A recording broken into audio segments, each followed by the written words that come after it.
Hey YouTube, I'm back with another unboxing and overview video. So those who are aware or are not aware, AMD launched their 3D V-Cache Zen 4 CPUs today. So the Ryzen 9 7950X 3D, you can see it there. So this is the 16 core 32 thread V-Cache on one of the CCDs. So this is currently the fastest and most energy efficient gaming and productivity CPU on the market today. So we're going to be doing an unboxing. We're going to be installing this in an X670 Aorus Elite AX motherboard. So basically doing a CPU swap from a 7700X over to this 7950X 3D. So we're going to be comparing this in terms of power efficiency and performance in productivity and gaming, but mostly gaming, because I do think that this is probably best suited for mixed workload environments. So streaming PCs, for example, this is going to be very energy efficient. We're going to be comparing that against the older, but still relatively recent Ryzen 9 7950X. So this is the previous top dog of the Zen 4 CPU stack. So we're going to be comparing it against that, and then we're also going to be looking at how it stacks up against Intel's 13th gen. This is the i9 13900K that I did do a PC unboxing and build video on back when it launched in October of last year. So we're going to be comparing these three CPUs primarily in mixed workloads. So we're going to look at DaVinci Resolve rendering. We're going to look at the power consumption at stock, the temperatures at stock, with an air cooler, I will add. So we're going to be using a Noctua NH-D15. A lot of people have watched some of my build videos and they've asked me time and time again, what cooler is that, or what Noctua cooler is that? It is the predecessor to what is today the NH-D15. So I actually have the box right here to kind of show, there it is, NH-D14. This is the cooler. I've had this for about 10 years now, actually. Just to show you, an air cooler is really all you need to cool one of these with the lower TJ Max temperature. Should be fine, and the lower TDP, so this thing's only 120 watts. So let's go ahead and do the unboxing here. So we're going to cut the top here. So this is the launch day batch. So this is going to be the first iteration of this processor. So if you're wanting to overclock these, you can do that because Curve Optimizer is enabled on these, and PBO. So you just can't do OC mode, so no manual vCore offsets and that sort of thing. So it opens up just like the previous generation. It opens up like that, so kind of fancy. And then in here you have the processor itself. That kind of opens up, and you get a Ryzen 7000 series, so the Ryzen 9, and there it is, the Ryzen 9 7950X 3D. So that's going to be the CPU, and the only other thing in here is kind of a, I think this is the general instructions, installation instructions and warranty information. And then there is also a AMD Red Team. Join the conversation community.amd.com. So that's, I don't think this was in the original one. So it's with the new X3Ds. Just to kind of show the type of graphics cards. So I will be testing the CPU and doing all the CPU comparison tests will be done using the RX 7900 XTX. And then I do also want to use the CPU for looking at things like SAM or Smart Access Memory and Resizable Bar, how that scales on an AMD GPU paired up with this Ryzen X 3D CPU. So we're going to look at the RX 7900 XT for that. And then we're also going to look at how it scales with an NVIDIA GeForce RTX 3090 Ti. So if you're interested in that content, feel free to subscribe. It does help me out. But we are going to be looking at that in a future video. So let's go ahead and get this installed in the system. When you do a CPU swap, it does make things easier to remove the graphics card. But if you have an all-in-one liquid cooler, then you typically don't need to do what I'm doing here. So we're going to have to get at the GPU.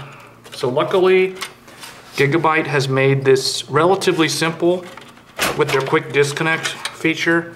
So I'm able to get my, so this is the 7900 XT, but I was wondering, so we're gonna take that out. So that gives me easy access to the fan in the middle, which I am gonna need to take out. So that takes that out, and then this is what we need to get at. Okay, so with that out of the way, we can go ahead and remove the Noctua cooler. So the Noctua coolers do come with a very good screwdriver, but I'm actually using a Be Quiet screwdriver, which is interesting because this is a competitor of Noctua. So you can see this is the Be Quiet. This screwdriver comes with any Be Quiet coolers. Like a Dark Rock Pro 4 would be an excellent option for cooling one of these. So there's the Noctua NH-D15. You can see the thermal paste on there. Remember, if you guys watched my video for the 7700X, you'll notice that I put one tiny little grain and it turned into this. So you don't have to pre-spread anything. You get really good spread there. So we're gonna clean this off. We're gonna take out that CPU and we're gonna put the new one in. And then we're gonna go from there. So when you clean the thermal paste off this, try not to get any residue on the underside because it can be hard to remove. And make sure you clean this off before removing it from the socket because you do not want the pins underneath to get covered in like thermal paste residue. So that looks clean enough. So now we can remove the old CPU and we're going to put the new one in. This same process applies to any CPU upgrade. Now the thing that I'm noticing is it looks like, am I going to be able to take this socket off? Okay. So we're able to get this off without taking out the Noctua mounting mechanism. So that's going to be out. We can let this go down. So those are very delicate pins. You don't want any of those to get bent. So now we're going to essentially do the same steps in reverse. We're going to open that, line that up. It just kind of drops right in. And there you go. So now the 7950X3D is in. And then I guess what we'll do is we'll use the Noctua thermal paste on here and see how much I've got left. It's very, very little left.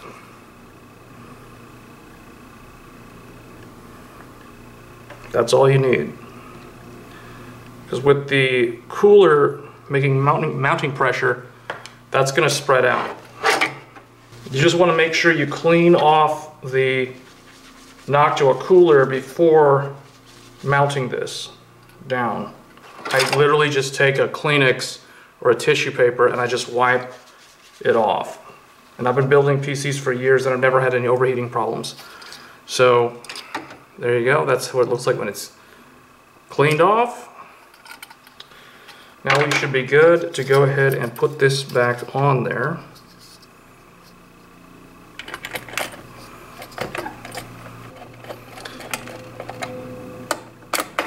The reason why I like these Noctua coolers is mounting them is extremely easy. So you kind of want to alternate between the top and the bottom. Okay, so when the screw stops, that means it's all the way down. So don't try to force it. See, so there, that's in. Then you just put the fan back on. And I want to try to feel where it's going to bottom out. I don't want it to be touching all the way down on the plate. That seems about right. And there, that's in. All right, so the cooler is secured. And there you go. That's how you upgrade your CPU on an AM5 platform.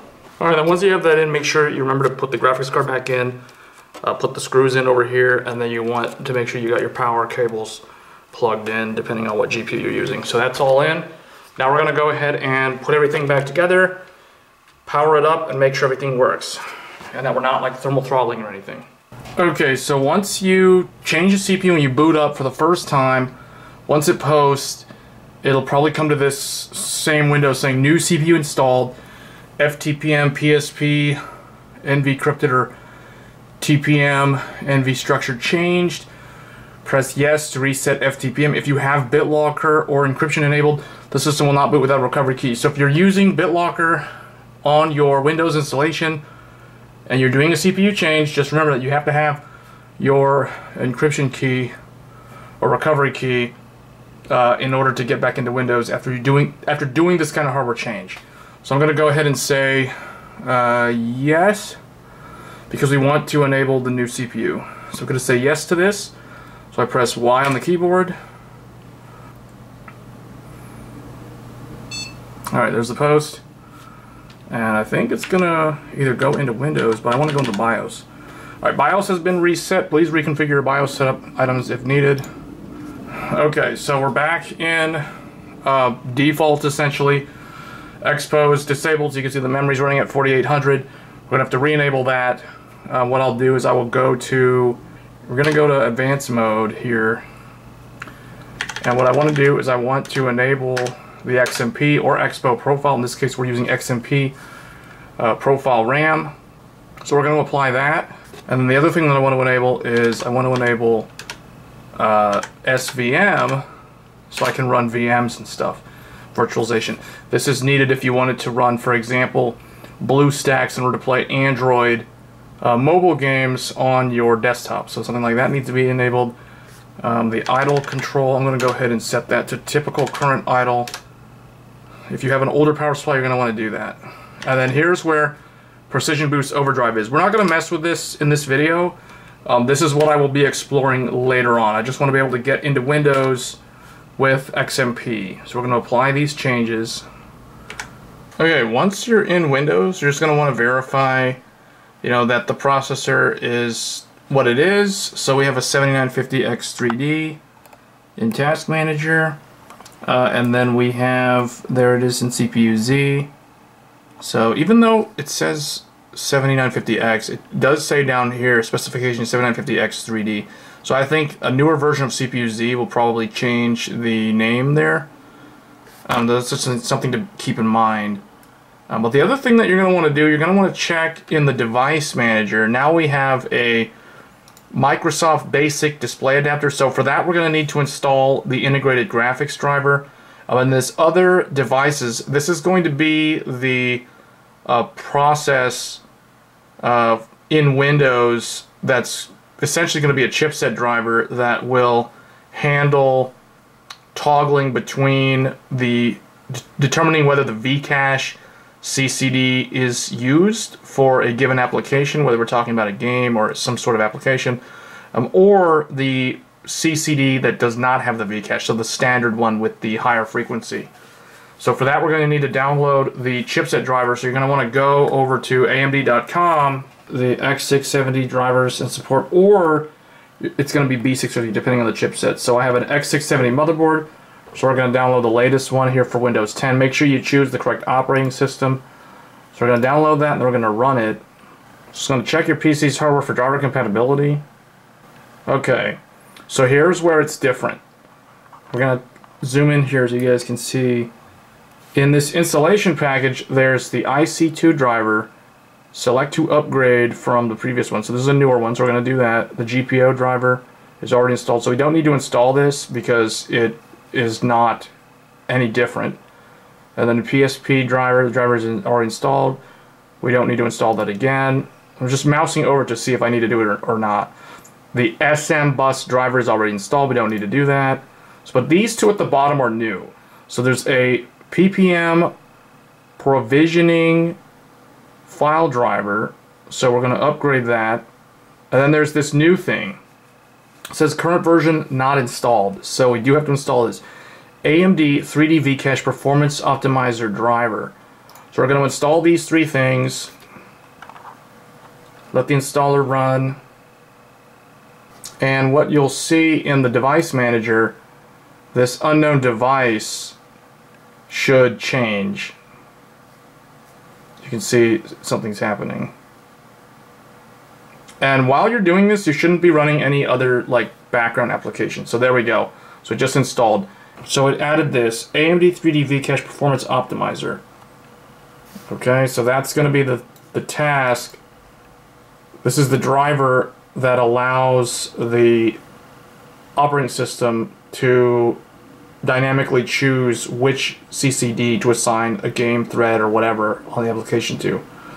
So that's there. And then it says the chipset software installed successfully, so you're going to restart the computer. Okay, once we're back into Windows, if you want to use the integrated graphics that is included on the Ryzen CPU, we are going to need to install the driver for that. So I know it shows the Radeon, that's the discrete graphics card, but we want to install the Radeon graphics. So we're going to run the installer for that. This is for the integrated GPU.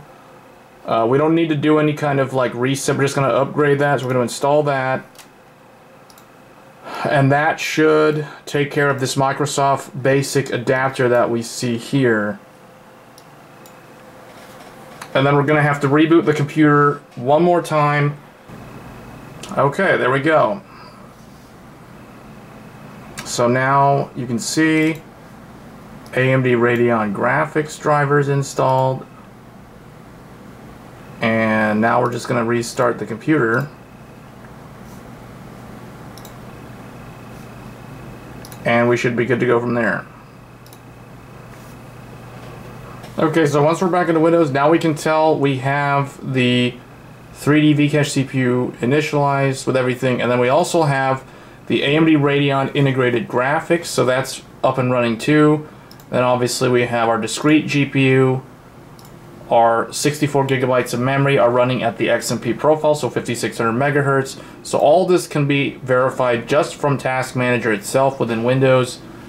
And now what I'm going to do, I'm just going to run, do a quick Cinebench run to make sure my temperatures are okay. So just to kind of zoom in here and show what we got. This is with the pure stock, no overclock, no nothing. So 35,813, that's in line with what the reviewers got. So it did get up to 87 on the die. And then if we go down here, thermal throttling, no. So we did thermal throttle, so that tells me that we're good to go. Alright, and then one other thing I just want to do real quick here, just to show the efficiency gains on this. So CPU package power. This Cinebench run, at full load, it only used 149 watts. And the hottest it got with my air cooler is 87.4 Celsius on the CPU die. The T die is 88. But that's 1 degree short of the thermal target temperature of 89. So, average, looking here, is that, and the current temps are this. So that tells me that that tiny little piece of thermal paste that you saw me just stick on the CPU and then just spread it out by flattening it by putting the Noctua on there, that's all you need to do to mount these. It's not hard. But the efficiency, though, is pretty insane. That 149 watts in that Cinebench run.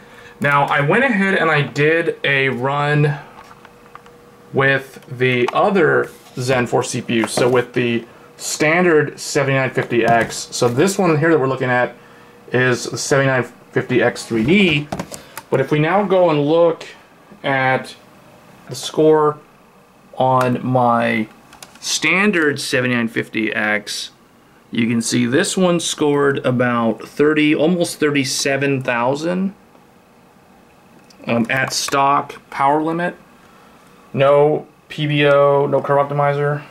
So with the Noctua cooler, with the same Noctua cooler, we're doing, 95 Celsius as the maximum while doing that Cinebench run, and we're using 221 watts of power.